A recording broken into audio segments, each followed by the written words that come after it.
Hello, ladies and gentlemen. Hoping everyone's well. How's the start of everyone's week been so far? Wow, I'm janky tonight. We'll get there.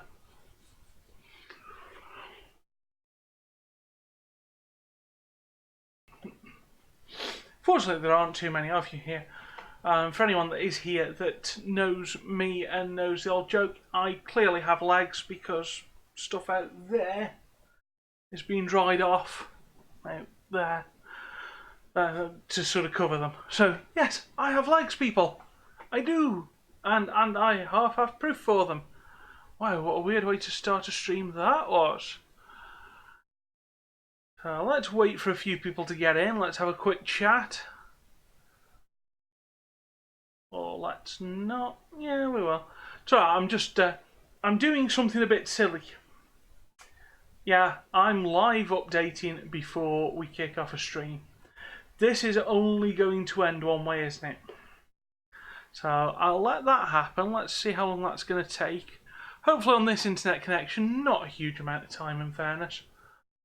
I do need to get hats. Does anyone know a good place that I can get a good hat from? Just some nice... I don't know. See if we can find out where Mr. Fritz gets his Visual Studio hats from or whatever. I think we should start getting hats. Also, something else that I think we need to do is look at what else we're going to do on top of what else we can do as well as C++, because I think we need to remember that this is a variety stream, and streaming a variety of C++ is just not really a big thing.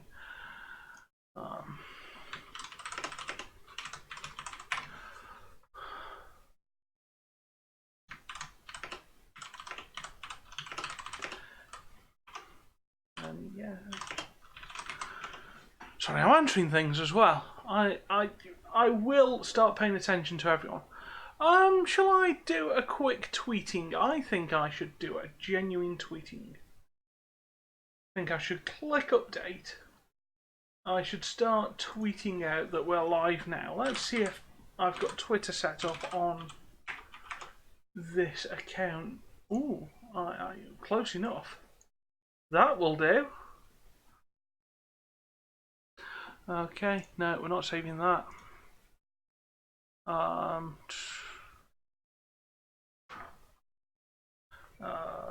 File streaming live now on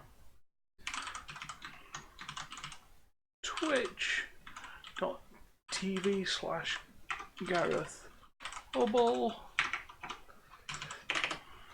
Chatting for now, and then moving to some C++ work. Okay, so I've at least got a tweet out there.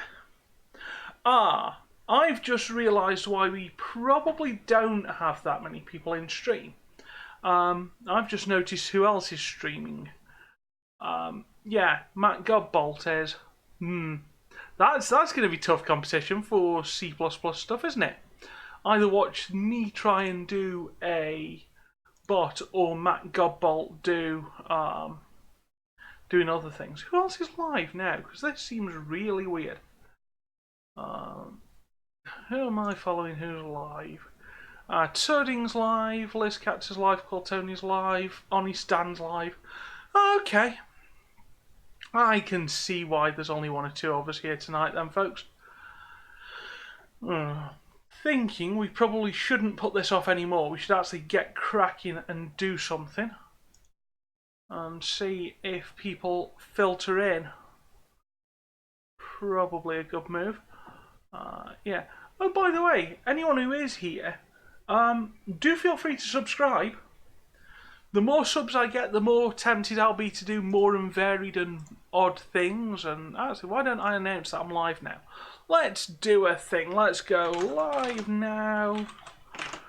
Working with C++ and our bot over on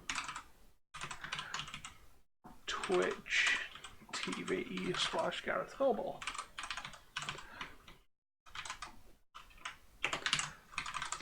Because I'm in that chat, I can tag everyone. So I can make people's screens buzz.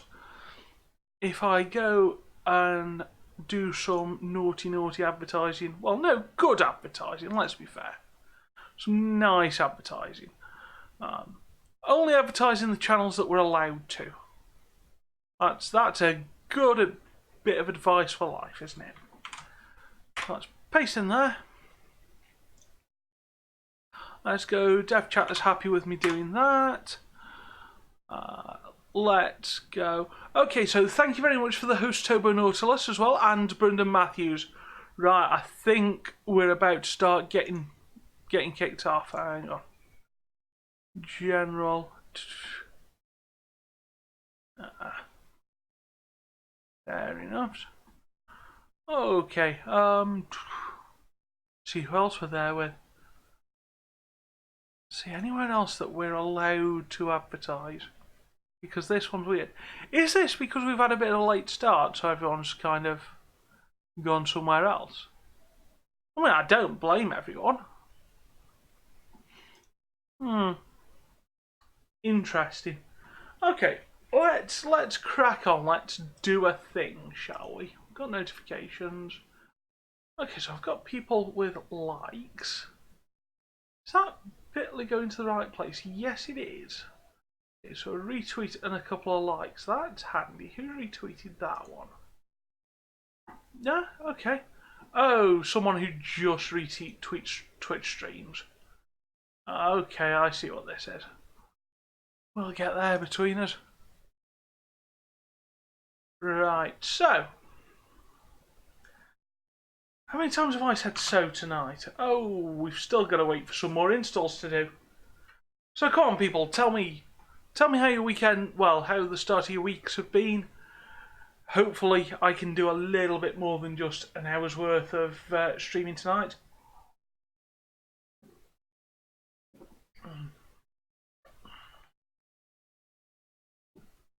Come on, Visual Studio, you can install. You're not going to just fail on me at the wrong moment, are you? Because that would be wrong.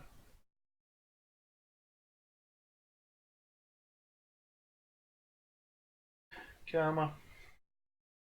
Come on. But I'll show you. We're that kind of close.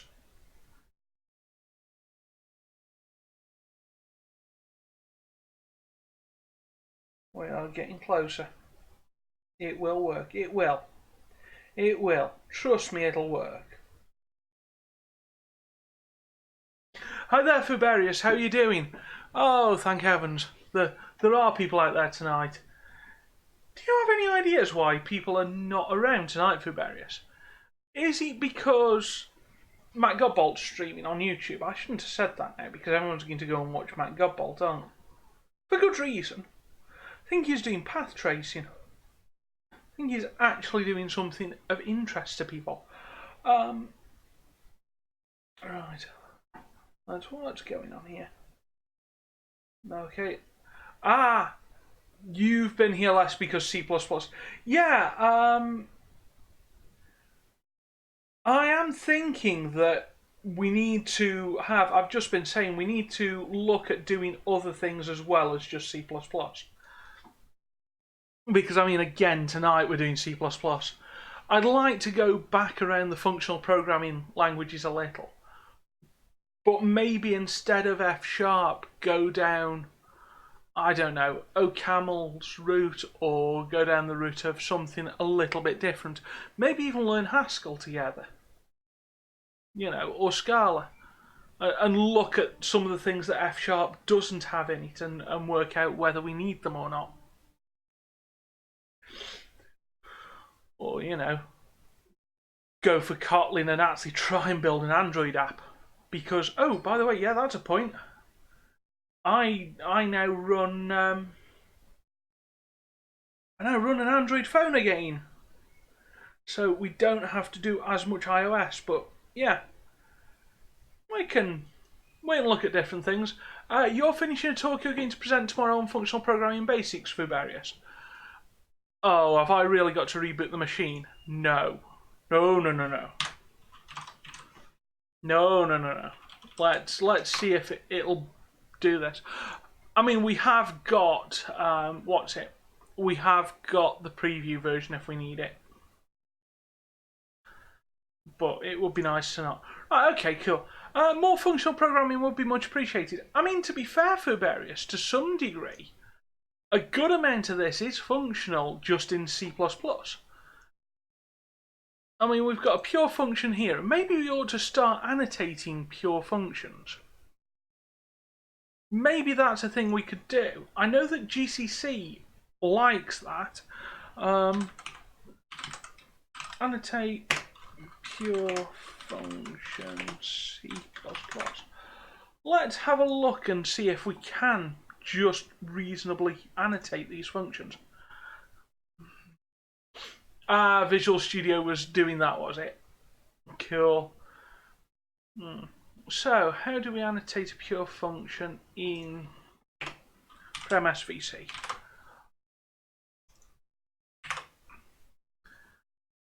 Because I do know that you've got GNU pure as an attribute. MSVC seems not to support it. Oh, that's a bit of a shame, actually. That would have been nice. Hi there, QMacro. How are you doing? Yeah, you'd like to. So we've got a bit of a consensus here that going back to functional is something that we'd like to do on stream. Okay, that's interesting. Thank you for that. By the way, anyone who isn't in the Discord currently, let me prod some links. There's the social links for the stream. Come and air your views, because it's always interesting to see. I'm a little bit disappointed that MSVC doesn't seem to work nicely with a pure annotation. And Microsoft Connect's been retired. They're basically claiming that they don't need pure.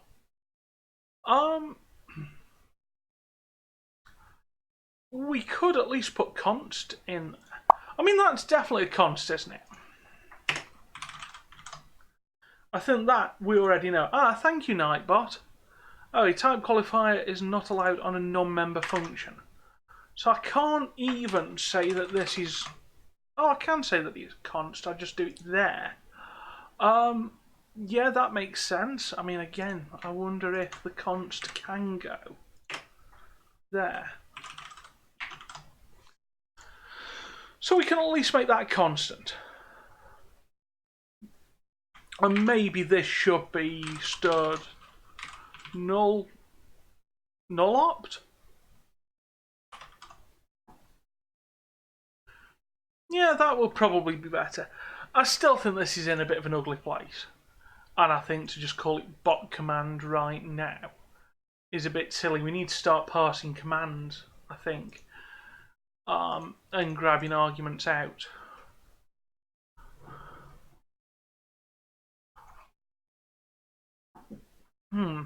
That could be interesting. So, split gets out the. What are we getting out of this? We're getting just a argument, and it only returns.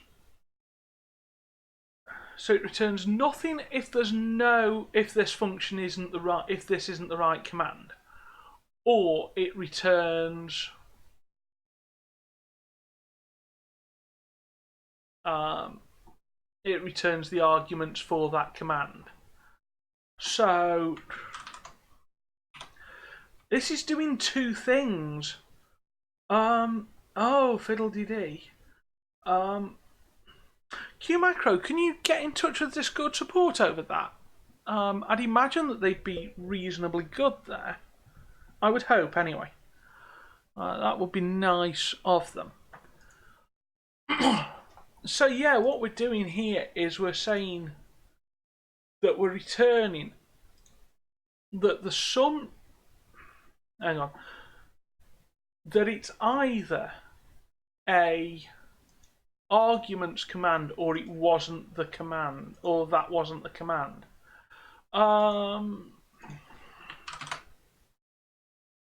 Arguments for command. Wonder if that would work a little bit better.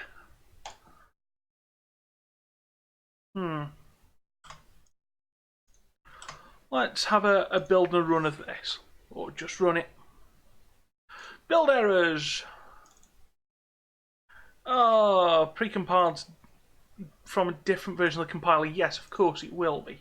Let's go into 64-bit mode. Let's do a rebuild so that the precompiled header works again. I think we've got to do something about having these commands up here as well. Right, I knew one of those was going to be wrong. Okay, so arguments for command there. Yeah, I would imagine QMacro they would be able to help. I mean, I don't know, but I would imagine so. And of course, I can't spell command. That makes more sense, doesn't it? Let's rebuild that. See what's going on there. So in theory, I don't know really what we want to do tonight. One thought I had was supporting some string interpolation. So at the moment, our commands can only contain... We can only have sort of adcom foo something here. But I think it'd be nice if we could support this kind of syntax where we go adcom foo something. Well, let me learn how to type first. And then in curlies, let's say, or whatever string interpolation syntax we want to go with. I think that's as good as anything. Username. Or let's say display name. I'd say probably just user for that one. Or, you know, we could change it so that it has to be I don't know what I've just done there. Oh well. Or we can make that, enforce that as a quoted string and go add com. Well, actually, we don't need to.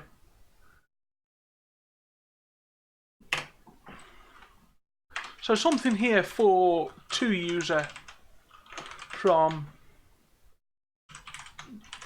user. Now the ats we're not going to pass out, and it's just going to be display names. That would be handy actually. So yeah, user is the caller. So literally, if we did that command, because that's got everything in, then if I'm me and I go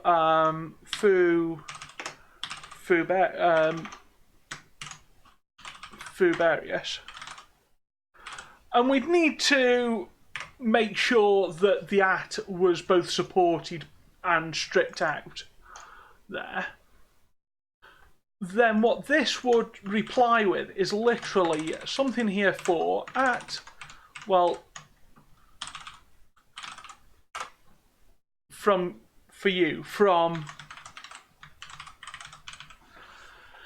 I think that'd be an interesting thing to start supporting, because then we've got to start parsing the curly brackets out, and that means we've got to go back into parser combinators, and then we're back into the land of functional, even if we're in C++. So I think that's something that's very, very worth doing. Let's spin up the bot and just make sure that my renames haven't broken too much. So took a bit of a while to get an idea of what we're doing tonight, but I think that's a reasonable thought. So let's crack on.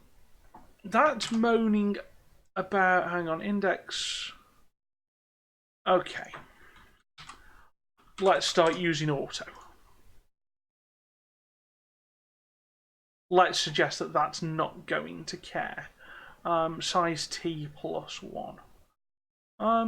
Is there anywhere else that we use that?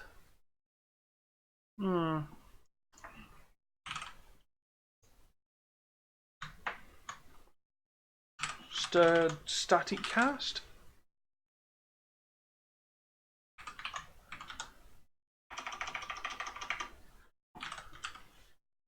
What are the good casts that we can use? What kind of casts are we allowed realistically? Let's not bother. Where does 2 user come from? Maybe going with indices might be nicer. You've got a point there, Fubarius. Are you thinking of doing that, and then I can do and support many different many different arguments? I think we'll do the 2 user support first. Purely because that's the most common one, and if we are flagging that it's a user here, we can do extra checks in the future. So maybe at some point extend the syntax to be that, where we're saying 2 user is index 1. I mean, there's a whole... Without wanting to go utterly silly on this, and to be fair, that is something that I do want to do at some point, there is almost a small DSL being made here. We are coming to the point where we're almost writing our own interpreter. I mean, okay, at the moment it's basically a poor man's template engine, but it can grow.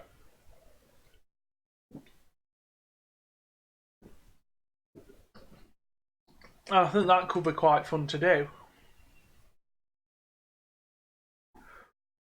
So let's have a look at doing that, shall we? Kill that window off. So this is where we do the add command. And at the moment, none of this needs to change. In fact, let's prove that point. Let's add a command. Add welcome. And then it would be, well, welcome in 2 user 3 hype. So that's a command that we've just added. And if I sort of kill the bot off, go to our DB browser, we can have a look at that. If we open the correct database, that was not the way to do it. We'll do it in there instead. Browse data, and we've already got that in there. So the only thing we really need to do is deal with the execution of that simple command, where at the moment it's doing send command of command second. Well, what we ought to do is pass it through a function. So let's say stirred string. Well, I think the first thing we need to do is go and pass this out in a reasonable way. So instead of this being simple commands find, let's get a command. Let's say stirred string.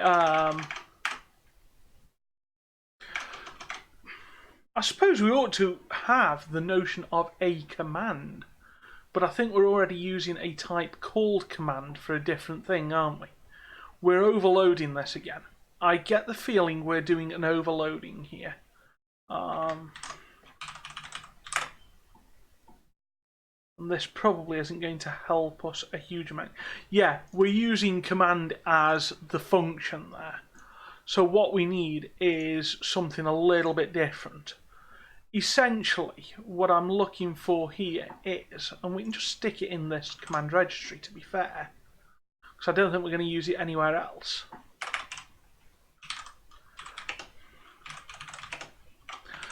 let's have the notion of a parsed command.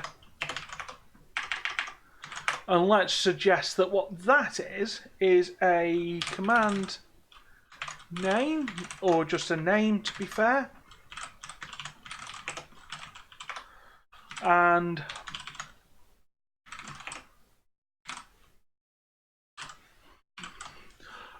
we'll worry, in fact, yeah, because the arguments are always a bit of a different format as well.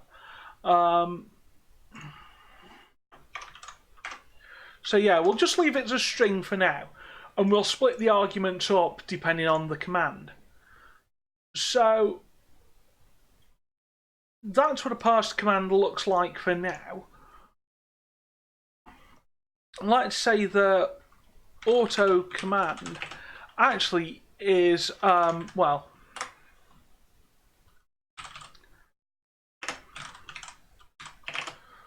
is a stud optional. Well, we'll make it a stud optional. Parsed is going to be, I don't know, parse body.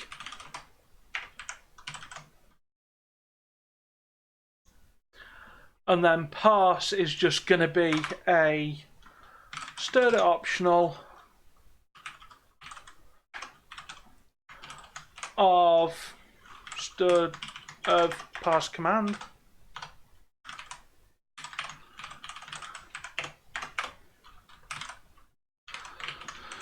And that can take a constref to a string, and that will be raw command.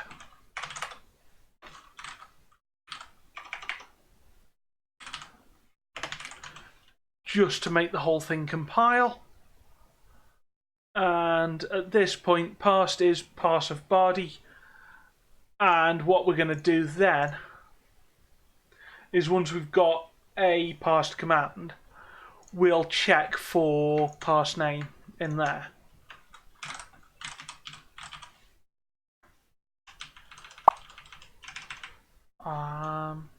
Yeah, of course I need to do that, don't I? And of course, wrap this in an if.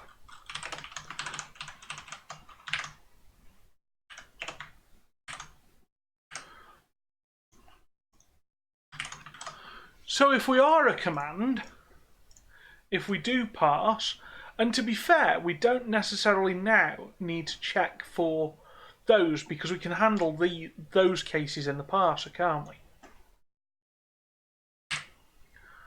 So let's do a bit of short-circuiting logic first off. So if body, it's now raw command, isn't it?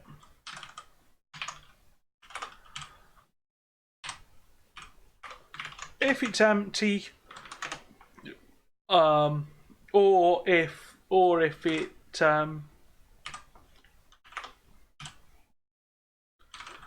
or if it doesn't start with our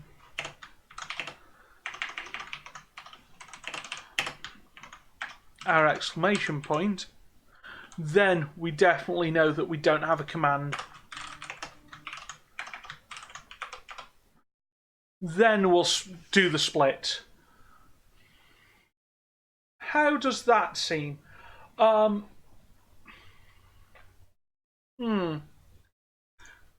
not yet convinced, but okay. That, to be fair, does only parse it. We do need to be looking at then parsing out the command itself. So far, we're trying to just get the interest.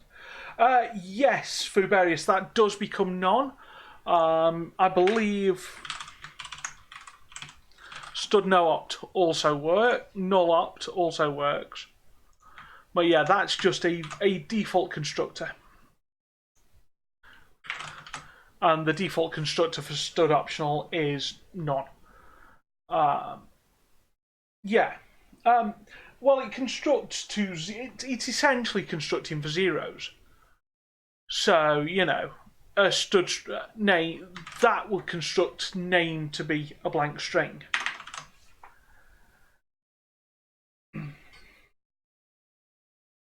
So yeah, that's something interesting there.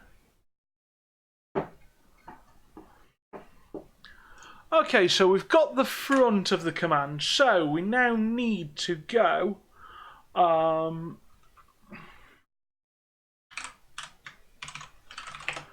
let's get the stripped. And that's raw command substr 1. Voigtkamp, I learned C# first. I am learning C++ now. As in, for as long as I've been doing this stream, as in these bot streams, this is how long I've been learning C++. So I am a total beginner. Do you know what? Shall we go and have a look at that for Faberius? Shall we,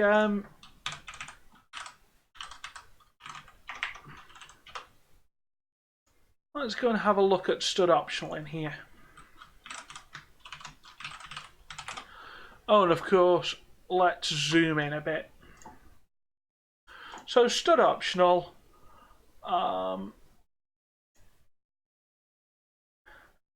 yeah, I think I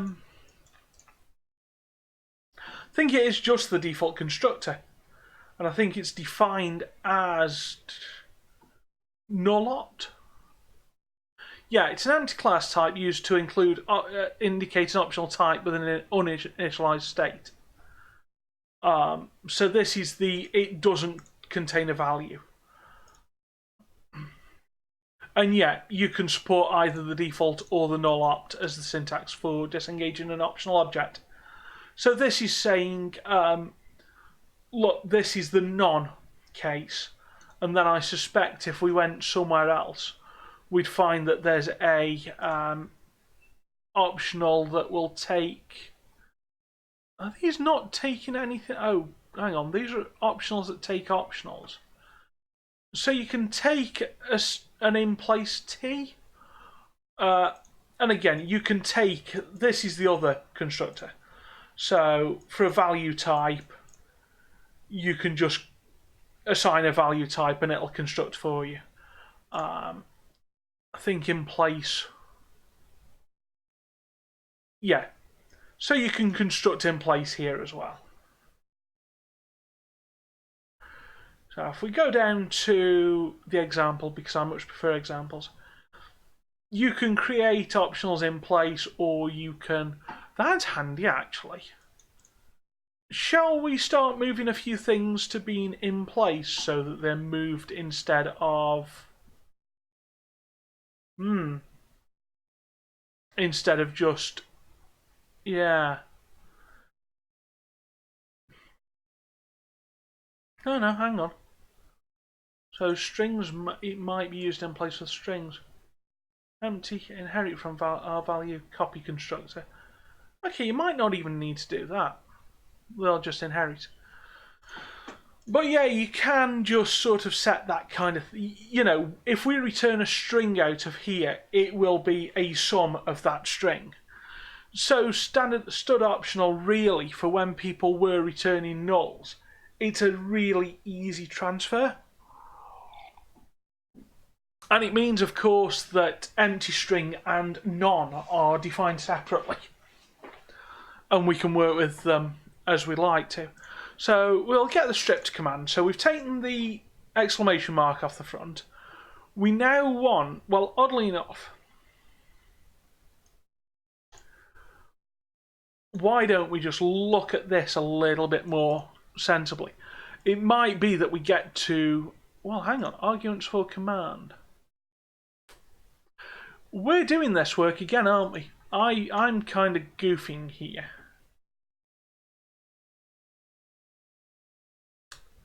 Ah, no, we're not. We're not. And the reason is, arguments for command takes the command and says, are we calling this command? And if so, what are the arguments? Whereas what we want is are we calling any command? At some point, we can actually rewrite this in terms of this, which is something we might do. That might be interesting. The stuff in standard seems much nicer than what C# provides out of the box. Voigtkamp, I can't disagree with that, although I don't know enough about it. I know that it provides a lot of things. One thing I will say is particularly weak with C++ that I've found, and the main reason that we're using Boost, is string handling. Boost has far superior string handling, especially when you sort of go into writing parsers. Boost has a parser combinator library built into it almost. I think it actually is. I don't know if Spirit's built into Boost, but it's built off Boost. But yeah, I mean, you don't get that type in C#. Which, I mean, the F# definition is completely trivial. The C# definition of optional things is less trivial. It's, I think it's a couple of classes in inheritance rather than just a union type. There is also, just going slightly off topic here, stud variant, which is, if we go and have a look at that quickly, because, hey, we've got time. Let's go. Oh, I killed that one, did I? Okay, let's go there.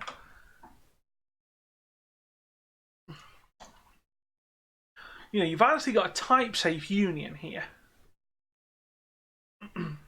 So, granted, you have to have every value as a different type for this to work, but this is essentially a tagged union, if you like.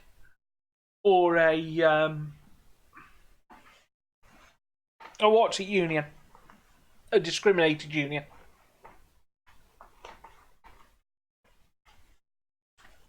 Well, things are interesting.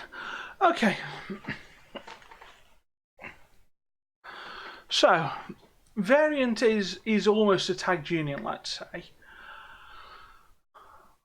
But with everything having to be different types, there's nothing stopping you creating like single typed structs to stuff in here. So doing something like, I don't think there is anyway. What's the memory allocation like? Is it like the classic union? I don't know. Honestly, I do not know. It's not something that I've looked into.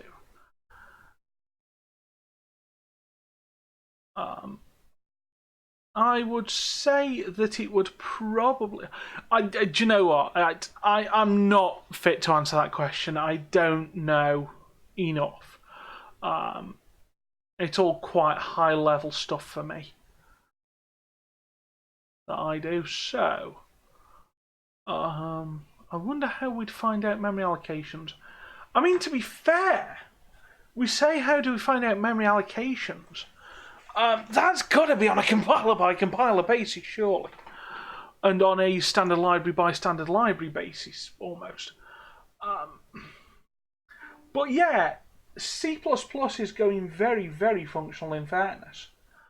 Don't forget, C++ also now has lambdas.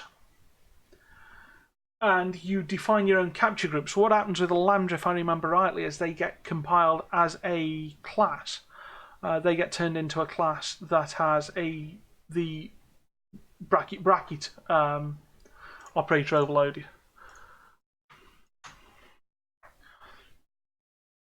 I think that's what happens. I think it's something like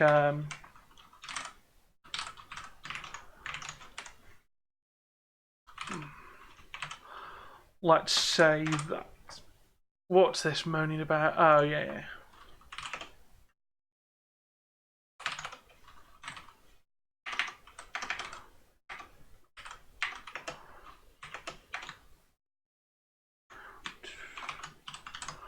And then I think, you know, if you called parsed command and tried to call it as a function, it would do that operator. So you can do stuff like that. Default immutability type inference we've got. To some degree. I don't use it often. got, I suppose, C# style type inference. So it's got auto, which is the C++ equivalent of, let's say, var. We can't sort of get away without specifying return types and all that. We couldn't just write parse raw command and then do that and expect it to infer all the types. Default immutability, unfortunately, not going to happen. But,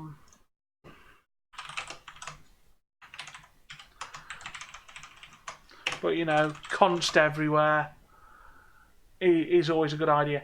I think you've got to look at this more like C# than you would F#. It's an imperative language with functional stuff tacked on. It's just tacked on reasonably well, so, to my mind.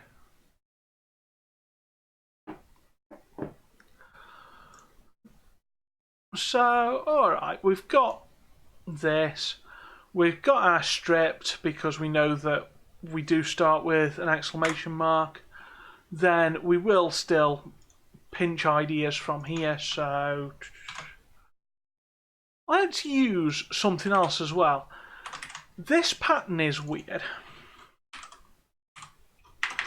Keyboard's doing funny things. Ah, well. So we can see stripped. Oh yeah, it's a dot now. There's nothing to say that we can't just do something like this, where we go initial and use an initializer if. Now, I don't know what everyone's feelings on that kind of thing would be, but I quite like that. Now, I don't know, is index well,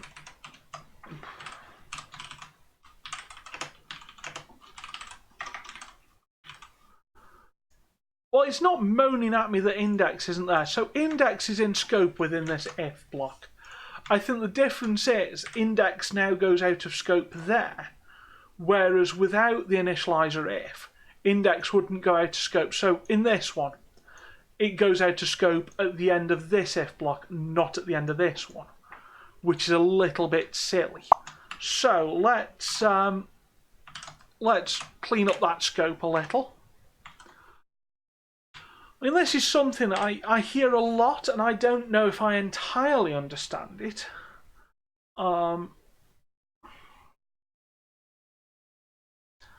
Yeah, we do need to stick that cast in, don't we, really? To make that not moan at us.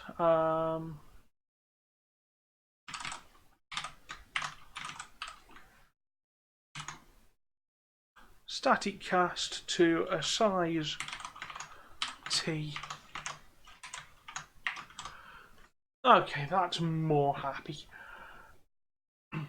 So yeah, I think something I've heard a lot of people say about C++ and why they like it, specifically people like Matt Godbolt, I think Kevlin Henny's another one, is the strict and clear object lifetimes. The fact that I know that this index now is going out of scope there. If I try and use, you know,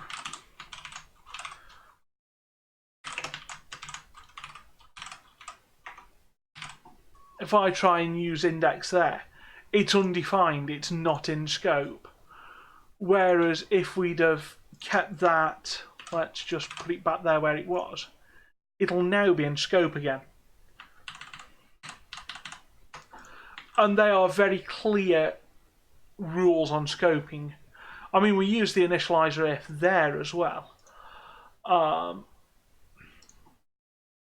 So we're saying let's grab the arguments, and if there are any, check for the user to be a moderator as well.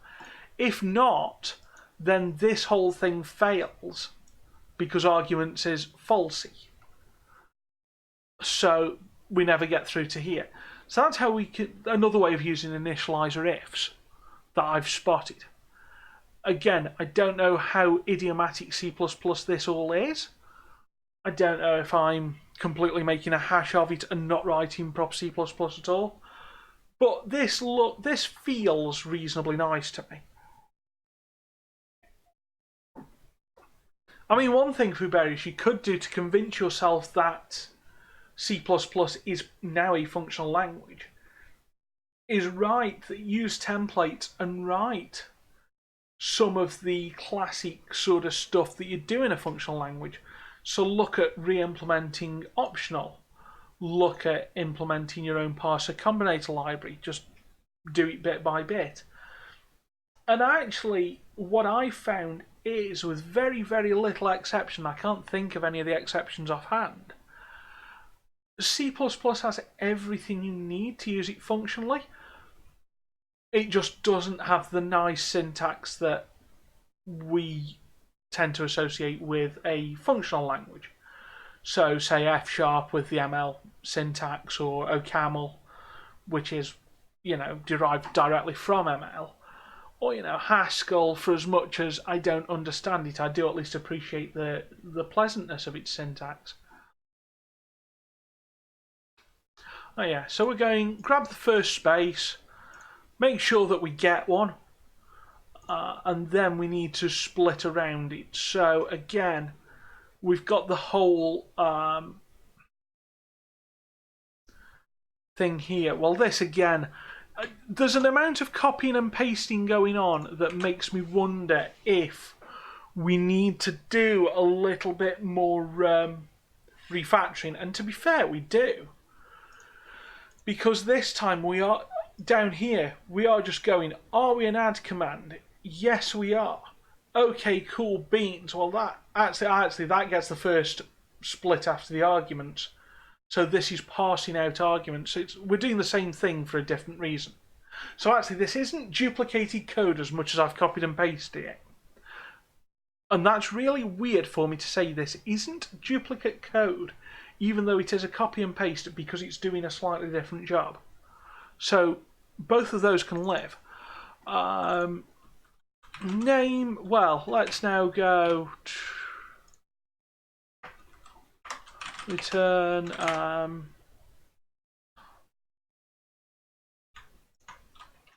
let's just return the struct at this point. Let's go for, let's say, what do we call it again?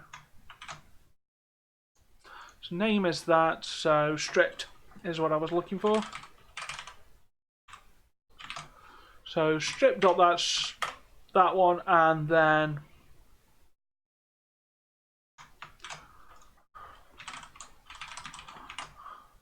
that. And that's moaning at me because it doesn't know that it's an optional. So let's say we go past command of that type, and of course semicolon.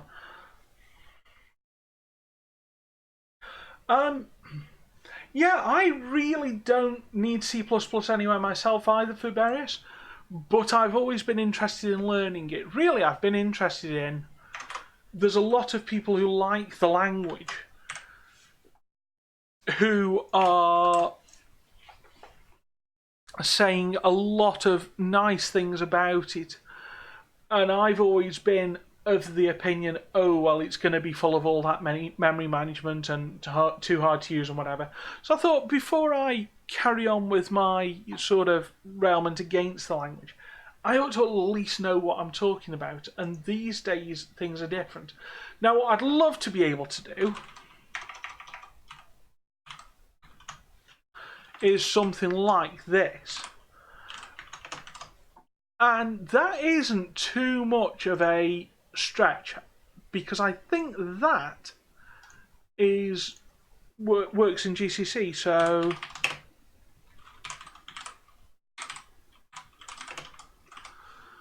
So construct an initializer list.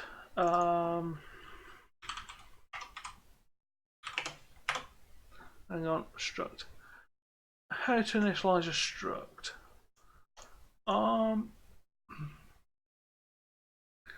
Oh, hang on, it's dot whatever equals. So syntax that does exist, and I don't think C++, I don't think, oh, VS is saying yes now.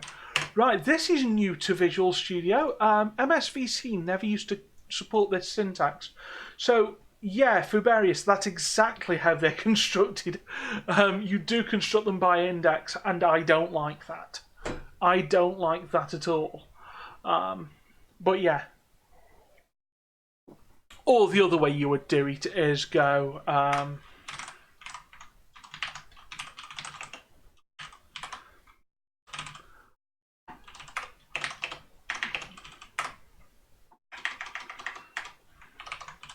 you'd do something like this. Args equals whatever. That's the old way of doing that. But I quite like doing this. I like it now that I've got the syntax to do that. Yeah, exactly. This, I haven't mutated anything there. I've constructed it in one go. Now, I don't know if under the hood this does the mutations for me, but semantically I haven't done it, so I'm not that bothered.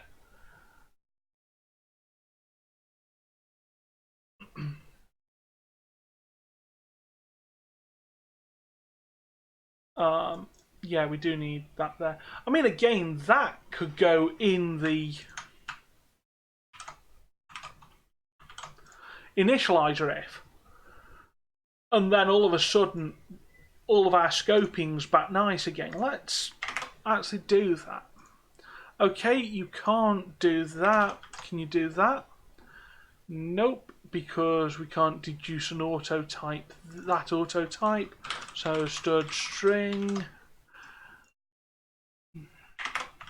I mean, that would work as well. So short circuit. Then do the thing that we're looking for, and if we didn't get it, return the non case. So that's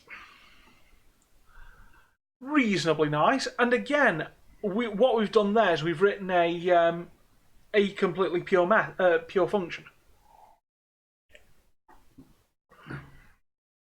In fact, if you go and look at a lot of old C code that was claimed to be well designed, you'll see that a lot of that will have been functional, just without the name and the funny terminology behind it. You know, to go back to an example of Handmade Hero that Casey Muratori's been doing, he may not do anything particularly modern with it in terms of using modern C++ features. I know that he's using essentially C, but adding in operator overloading and constructors, destructors only for one or two very special cases. Everything else is essentially C. But if you look at the structure he's taken, with, you know, having the game in a separate library to the platform layer, so that he can write multiple platform layers to target that one game and give the game the information it needs at the start. He is essentially working in a functional paradigm a lot of the way as well. And he even sort of, you know, as much as rails against modern stuff, he will admit it freely that is a lot of the design there is a functional design. So I suppose the point I'm making is that functional programming isn't so much to do with the language that you're using as the mentality that you take while doing it. As long as you've got the basic tools. Hello there, New Doc. How are you doing? Don't know if I've seen you here in chat before, but welcome in, basically. To make sure Nightbot's still working. Prod Nightbot. Nightbot works. Cool. Yeah, I thought you were. Well, welcome in. Hope you enjoy your time in here. Unfortunately, this is probably not the greatest one to come in on, but that's fine. We are writing a Twitch bot in C++ using one library. I have backed down and accepted Boost into my life. Other than that, we're not using libraries apart from the standard template library that comes with C++. And everything is, well, it's going to move towards being cross-platform at some point, I think. I think we'll use Boost sockets as well so that we can ditch the Windows dependency. That would be quite cool to do so soon. You've never seen someone do a Twitch bot in a low-level language. What you'll notice with how I'm using C++, Newdoc, I don't know how much C++ you know. This isn't particularly low level. It's actually a lot higher level than it looks like. For one thing, I'm not managing memory because it pretty much manages itself these days. And I'm using all of the... I'm making a lot of use of C++ 17 features. So we have got pleasantries like lambdas in here. We've got pleasantries like... Well, we've just written a function, a pure function, with an optional type. So, to some degree, I question how low level this really is. I think this is really quite high level, actually. It just compiles really well. So anyway, we've parsed out our body, and we've got a parsed command, which at this point should have... Well, I'll tell you what, let's throw a breakpoint there and have a look at what parsed is. It's still lower level than Python, C# and stuff. To be fair, I'm probably not as much. Right, so where's our problem? Front is... Front's a method, a function, isn't it? Or a method. See what we get there. No, don't want to type into unexpected. Okay, so I'm not convinced that we can do that. Bit of a shame, but fine. That I'm pretty convinced will work, in which case stud string, don't need the stud string. Let's start using auto types more and more, because we're kind of convinced that type inference in C++ is reasonable. Let's have another go. Okay, we're up and running.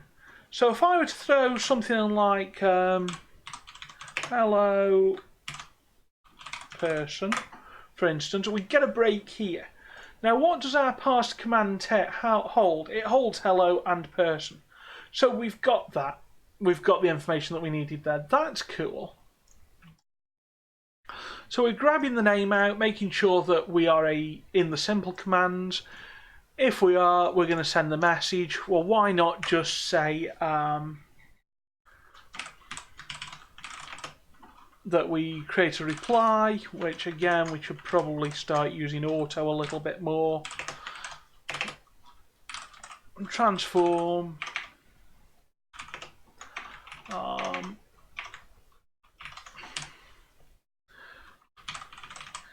Command second. And let's pass in the user.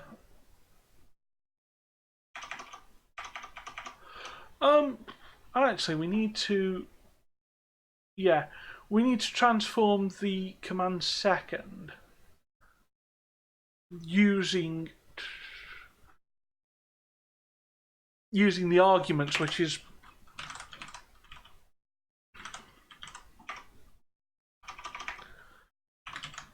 there for this one. Right now you're melting your brain programming in PHP. It's a long time since I've done PHP. That is a fair point.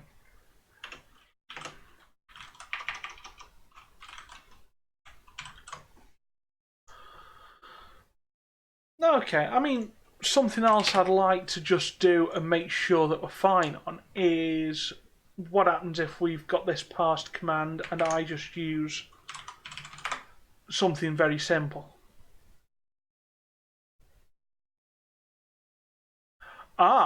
Right, okay, that's interesting. So the parser... yes, of course. That would figure. In this case, we're looking for a space and we're only filling the struct in if we get a space. If not, what we really want to do is fill the struct in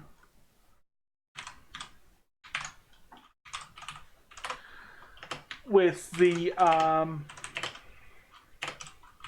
name as the stripped and args as nothing. Now that makes me question, should the args be optional?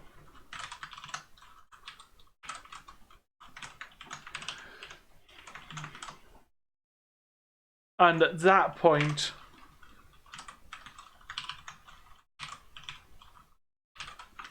null opt would work there. That's probably not a bad thing to do,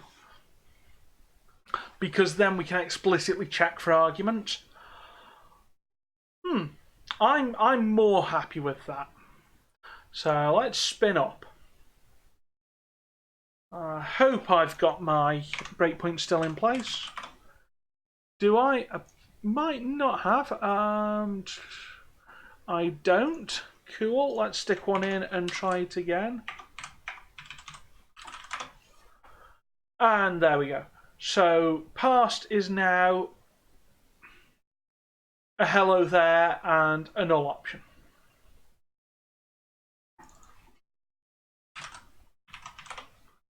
And if we look down here, that's again a past command with value of hello there and with the name of hello there and the args null opt, but it is a standard optional of standard basic string of yada yada yada, because that's what a standard string really is. Okay, so that's handy. So now we'll do the reply. That past args is now an optional. Let's see what this says if we create the declaration.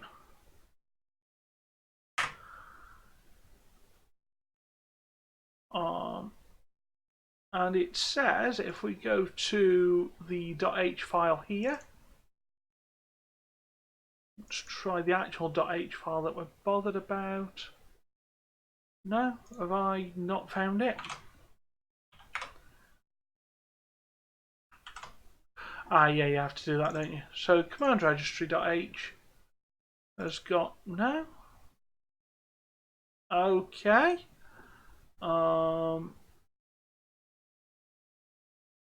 Okay.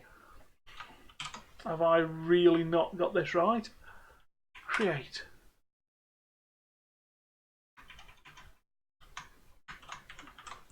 Okay, we're going to have to do this manually then, aren't we?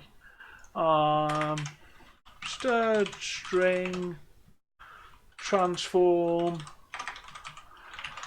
Not really, I don't think, NuDuck. Stirred string const reference args. Hang on, what are we doing? Template stirred optional of stirred string const args and a gh twitch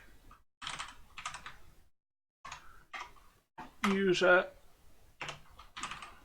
const. Yes, I know, NuDuck, I'll fix that in a minute. Thank you very much. Yeah, I forgot to do that. I didn't do it right.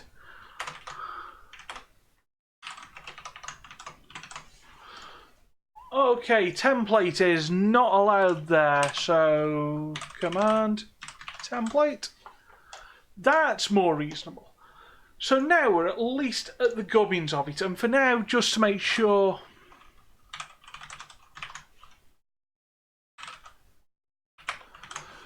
that we haven't broken anything, again, this should all just work. It's just returning the command template, but hey, let's throw a breakpoint on there because we get to do another look in the debugger. And it said no, and of course it will say no because at this point we don't have the command, so there's no point parsing anything out. Rolling a 4. Now this is weird because I would have expected this to have kicked off.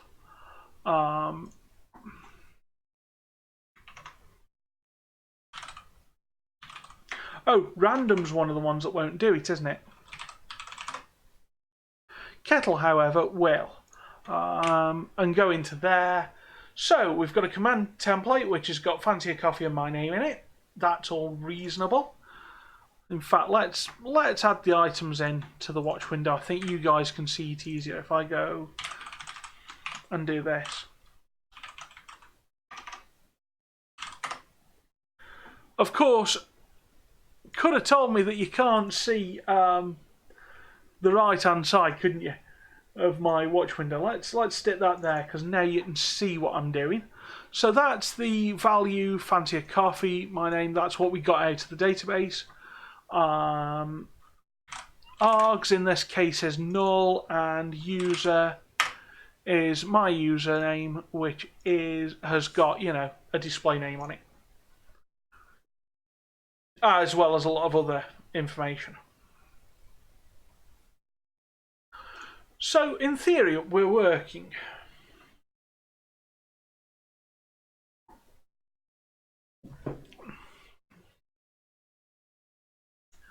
Now what we want to do is essentially we need to start parsing this string to get the user and the 2 user tokens out of it. Now how do we tokenize a string in C++?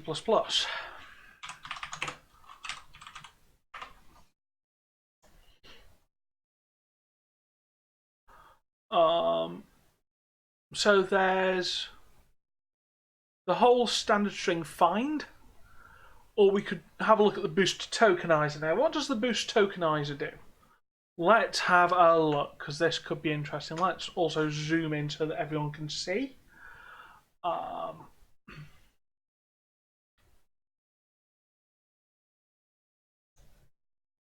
So this is tokenizing out by space, isn't it? How do we tokenize by other things? So that is delimiters, an iterator, and a type on the template.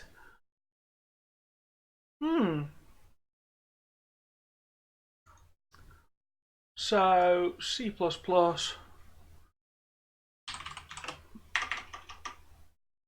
Essentially, we want to write our own string interpolation. Is the top and tail of it, isn't it? Alright, New Duck. Hopefully see you soon. Just do us a favour, and if you get some chance, drop yourself into the Discord. I've dropped the link into chat. That would be wonderful, please and thank you. So how do we write our own string interpolation? This is now the question Our community grows. And thank you very much, New Duck, for joining in the fun and having a follow. Every follow helps, ladies and gentlemen. And of course, anybody with a Prime subscription going spare, please feel free to use it. If anyone wants to. I think we should have a donate command as well, shouldn't we? Tell you what, I might actually add that into my bot. Let's do some real world stuff with our bot. Streamlabs.com/donate. I think it's this. Is that right? Oh no, it's just that. Cool beans. So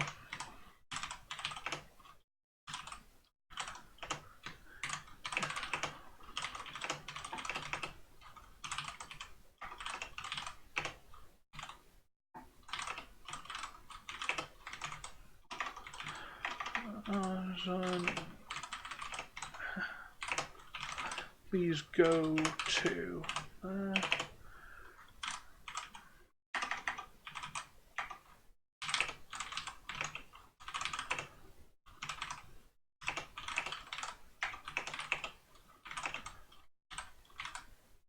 Thank you.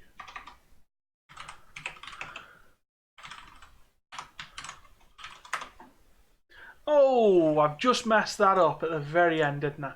Hang on, let me just change this. I'm not gonna try and edit command.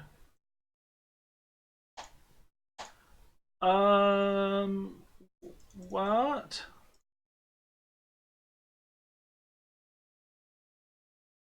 Okay, the bot wasn't spun up for that. Yay! Oh, hang on, no. Let's start the bot again.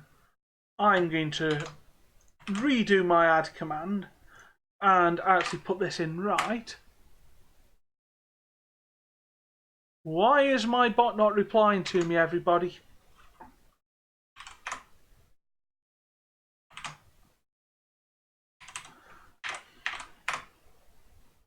McFly? Hello?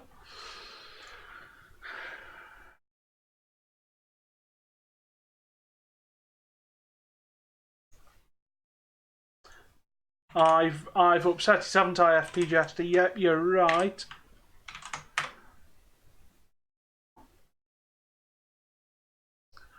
Okay, so that's not even getting called.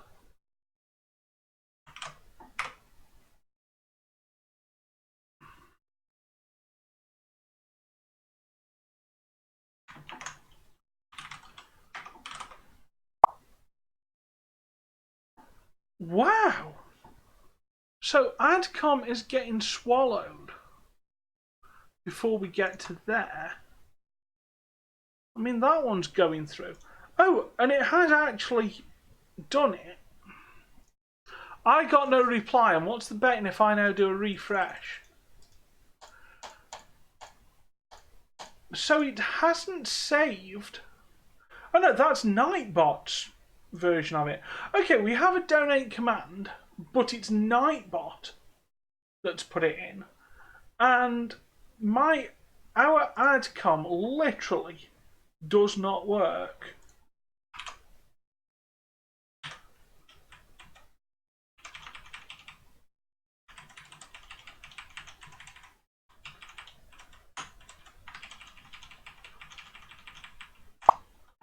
So why do we not get in here? Yeah, it did, FP Jester.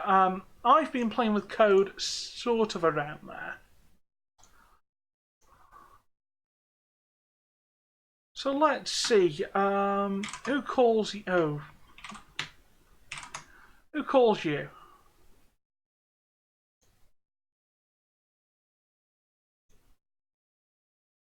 That bind does. But the add command questions if we're an admin, if we're a mod. So literally, me doing that, the bot should at least by then have replied. And I'm getting nothing. Oh, hang on, it's gone in. No, that's Nightbot again. What? What?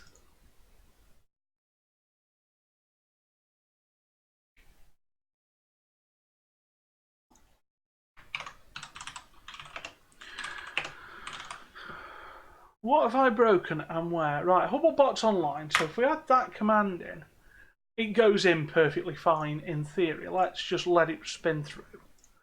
And I click up here, I go there, and lo and behold, Fuumbar appears. So we delete that record and write the changes, and then I quickly go for this one.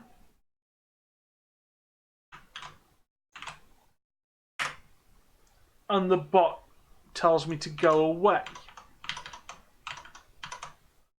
And doesn't even come up. That's the thing, it hasn't even come up in here.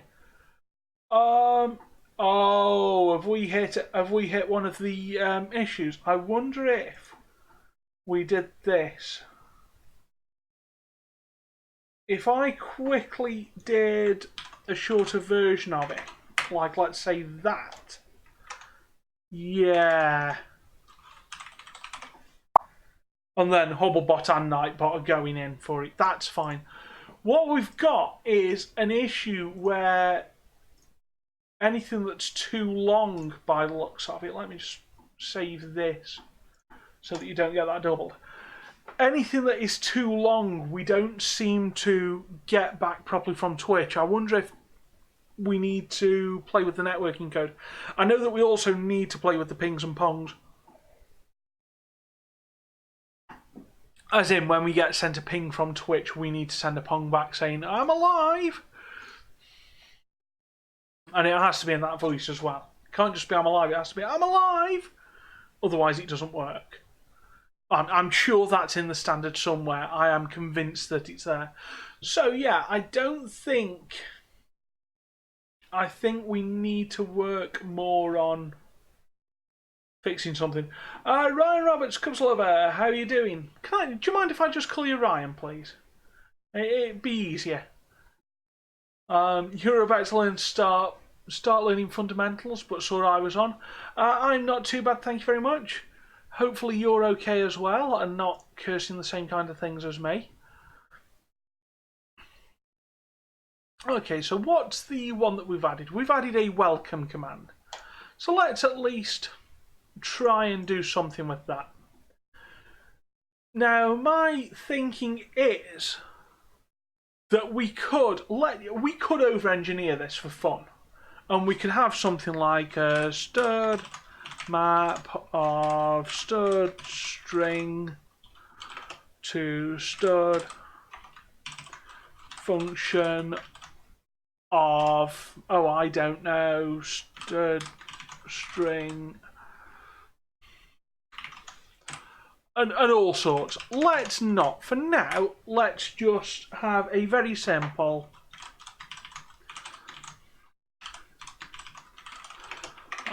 replacement. So none of this is going to be lazy.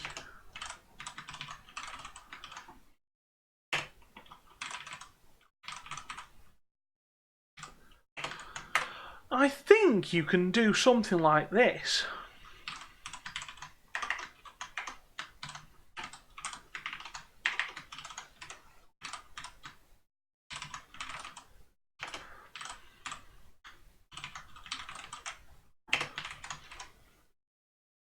And say, oh, I don't know.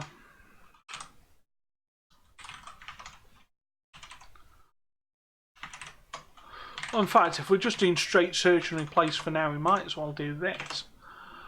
To user, and we'll replace that with args.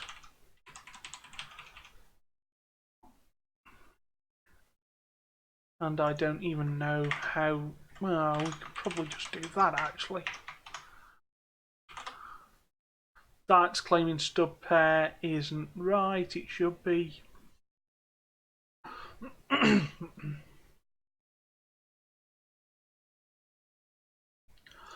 Oh yeah, hang on, we need to make sure that we've got args for these ones.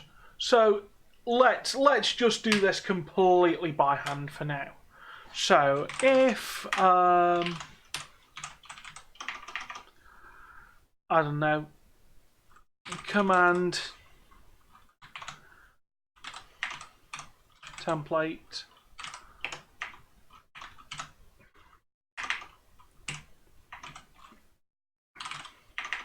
can we get a contains? I might as well just go find first of.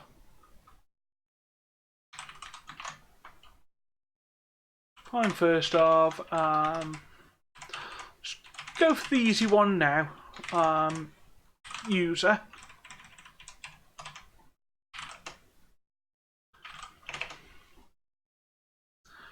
And let's say pos is not equal to stirred string and pos. So if we've got that user in there, if we've got that token,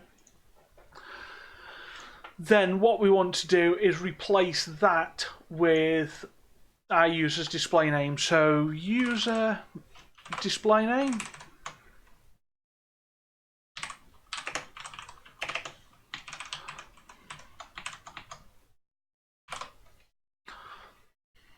and then we've got the position. We could just do a bit of a janky thing of going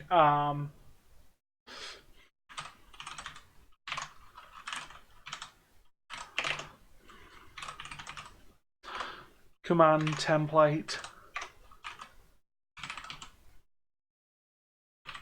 substrate 0 pos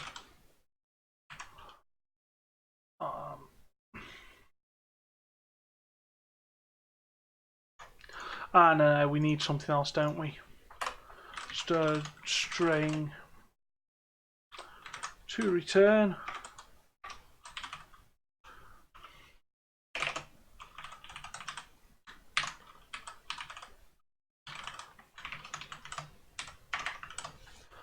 And then we'll say to return equals in there.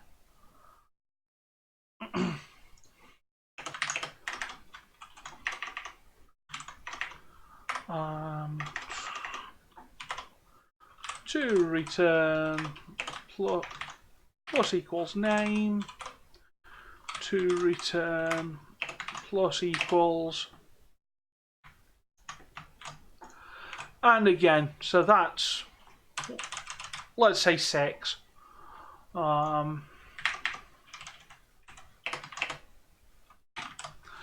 again, this is a really hacky way of doing it.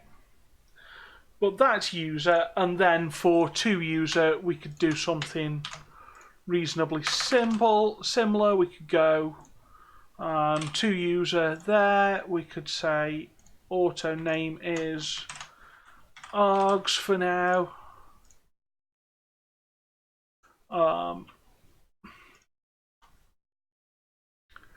So we actually need to make sure that we've got args. Well, let's just go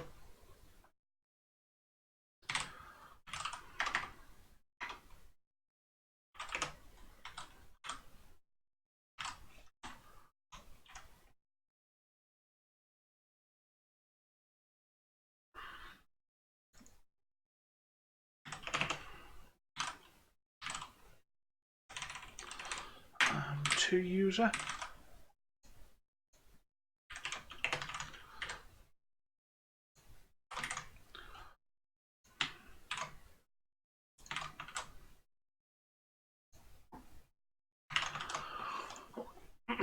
So something like that. It's nasty, it's horrible, it's hacky, we're going to work away from it. But it does mean that if we use the welcome command, it should kind of have a chance of working. Of course, it's not going to. What's our problem there? Name, it cannot be used before it's initialized. I disagree because user.displayName is a call. So I do actually agree with it now. So if I now use let's wait for it to, the bot's booted. If I go welcome, and let's say FP Jester there. Now that's interesting. We get both kinds of welcome. We get welcome to the chat. I know where that comes from. Ha ha ha ha ha. I think. Oh no, hang on. Oh, we've already got a welcome command with Hubblebot. Yeah, okay. So that's going to do it twice every time. Interestingly, it never pulled this off. Never tried this. Do we do the command? Oh, we do the command. We do the transform, and then we don't use it. It's always reasonable to use what we use. So let's try that again.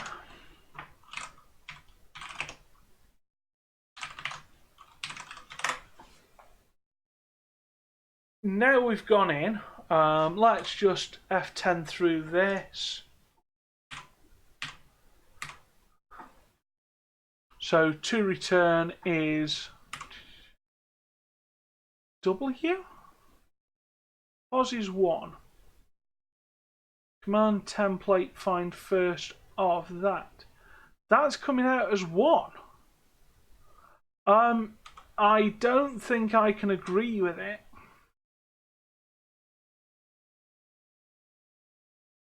In fact, I really can't agree with that. That's completely wrong, I think.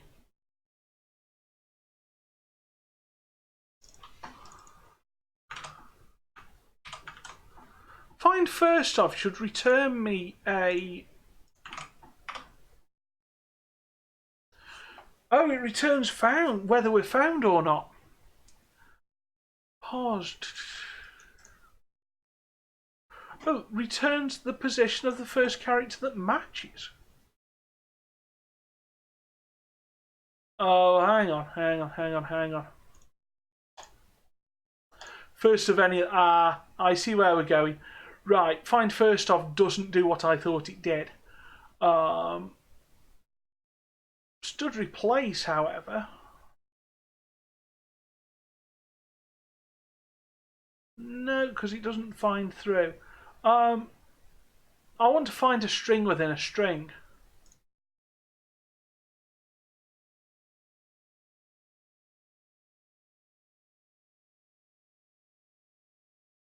Oh, it's just find, not find first off. Okay.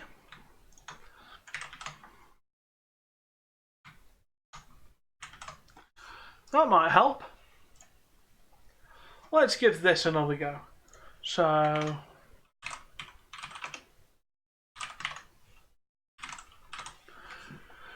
Don't know if FP Jester's still here, but you're going to get plenty of welcomes. So pause is now going to come out as being something more reasonable, 12. Okay, so to return is now welcome in at, then it's the name, then R plus 7. So let's try again. So to returns welcome in at, then the name, and then the plus 7. Yeah, because you need to count the extra.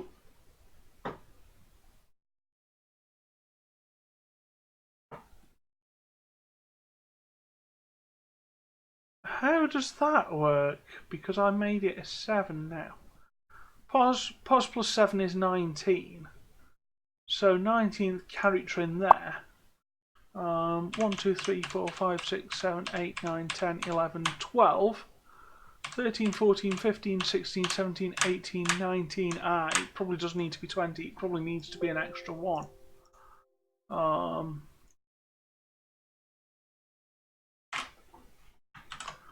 Okay, let's save. Let's have another go at it. Yeah, that's right. Okay. And of course, yeah, 2 users is 6, and then there's those for the 8.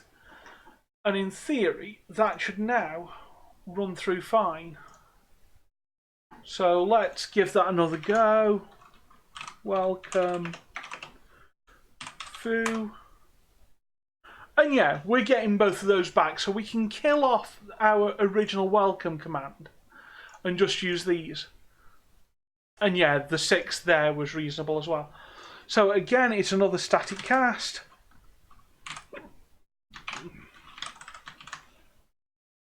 To a size T of pars, because that way we don't get the overflow. Otherwise, that's an int. Int plus anything can overflow. So you've got a potential overflow there, which when you're sticking it into a wider type anyway, you might as well cast to the wider type first, which is exactly what this is saying. So this is one of the few times where a cast isn't an unreasonable thing to do. And I would assert that actually that's optimized. The compiler will deal with that. The compiler will know what I'm doing, why I'm doing it, and go, cool beans, do it. I would say that the compiler's probably smarter than me at this point. So that's some very, very, very, very basic string processing in C++. Now, at the moment, we've hard-coded 2 commands, and we are only finding them once. Now there's a potential to optimize this and to go token by token. I don't know if we want to do that yet. What we have got is a very simple transform. And I think we're now at a point where we could quite easily pull things out. So what do we need? Well, we need to know if we've got something to sub in. So let's do this. Let's work with a map again.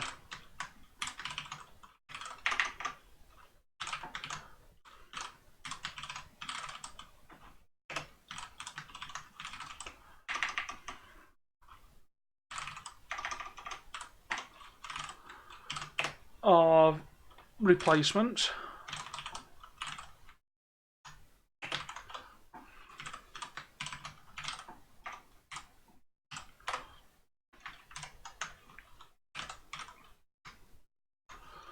We'll use.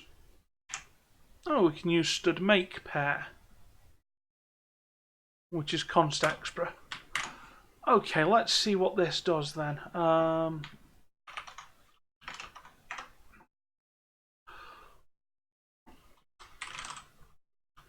So let's use the user display name and suggest that we should be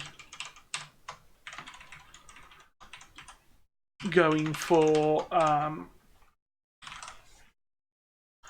So we'll hard code the fact that the curly brackets are the syntax into this as well, I think. And let's go if auto to user dogs replacement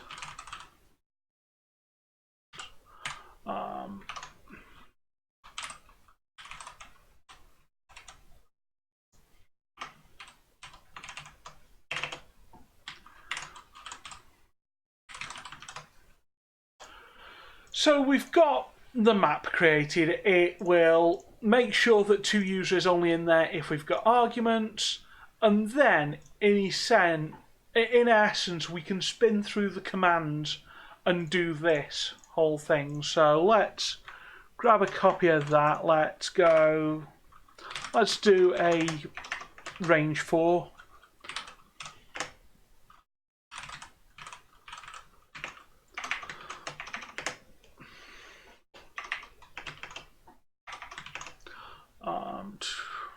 Replacements, and then we're going to look for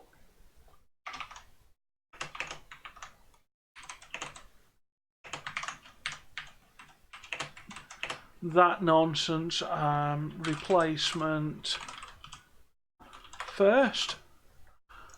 Okay, and then instead of plussing the 6, well, let's go and go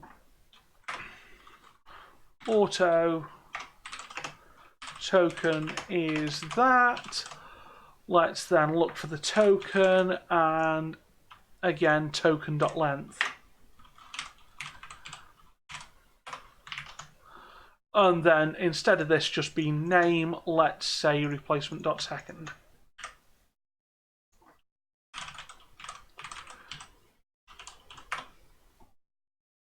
And I would assert, therefore, that we now don't need that. And we are on our way to tokenizing this string. Once again, this is all. I mean, I would say that we could go and make this const.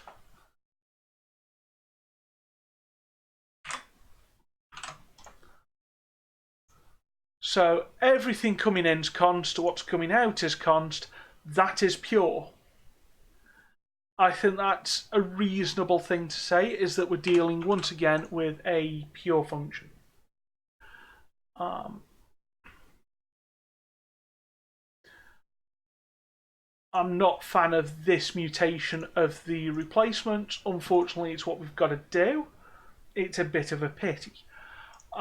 Everything else, though, is reasonably... I mean, that's mutable, but to be fair, there's a reasonably easy thing that we could do where we just go and pull that lot out. And magically, to return isn't mutated by us necessarily. I don't know which of those I prefer. Again, I think we've got to the point where the compiler will optimize out what we want it to anyway.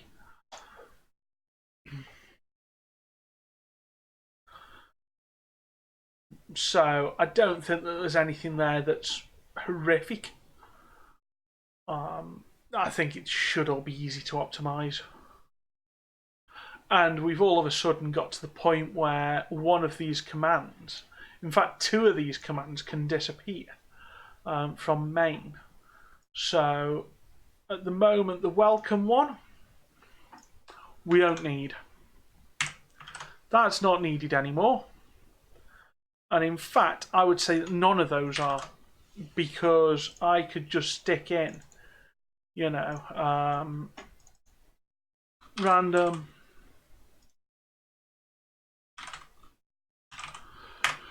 rather than trying to type all this in chat. I'll do it this way.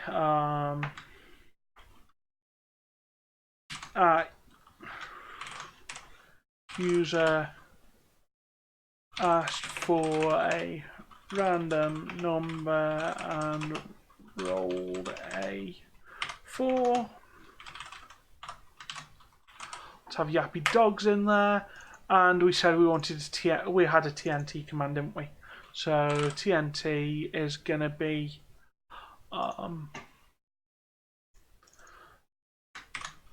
until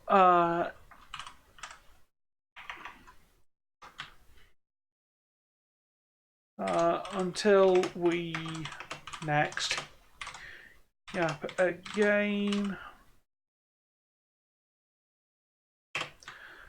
at, and then this will have 2 user in it.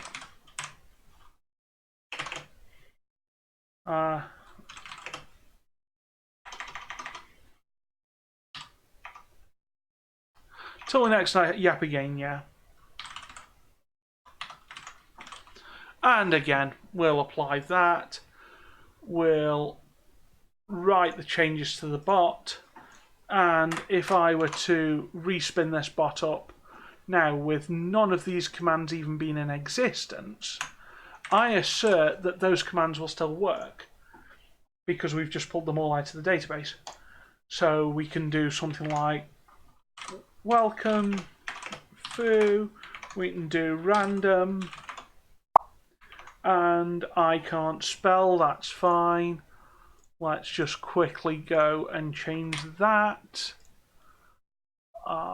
Unfortunately, that won't take effect until we next load the bot. I could do with having a load commands command in here. Something we'll probably do another time because it is getting a little bit late. But that's the random one, and then TNT all should go until we next yap again all. Excellent. So what we've got now is some parsing done, some very simple parsing, but nonetheless the makings of something of interest.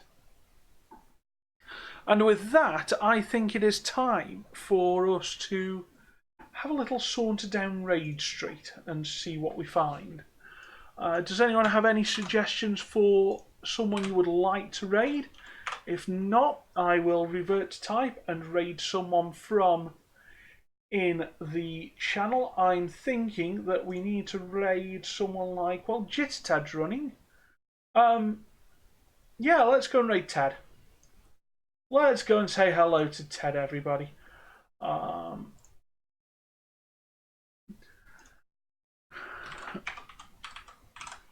Before we do, thank yous again to Jack, Pytober, Nautilus and Brendan Matthews. I will see everybody at around 8 PM on Thursday night. A gleaming endowment. And thank you very much for that wonderful donation. Thank you, Fuberius. With that, I am definitely going to leave everyone. Let's all be back on Thursday. Potentially, let's try and implement. Let's have a crack at implementing the reload, so hot reloading of commands from the database. I don't know if there's going to be a way of doing it without triggering it manually, but hey, we'll get there. And with that, I will see everyone soon. See you all on Thursday. And, oh yeah, that's the other thing. Before we go, don't forget, we do have a raid call, which I am going to half-inch quickly. So yeah, when we go across there, drop in those raid calls, please. It would be very, very much appreciated. I'll see you all soon. Bye now.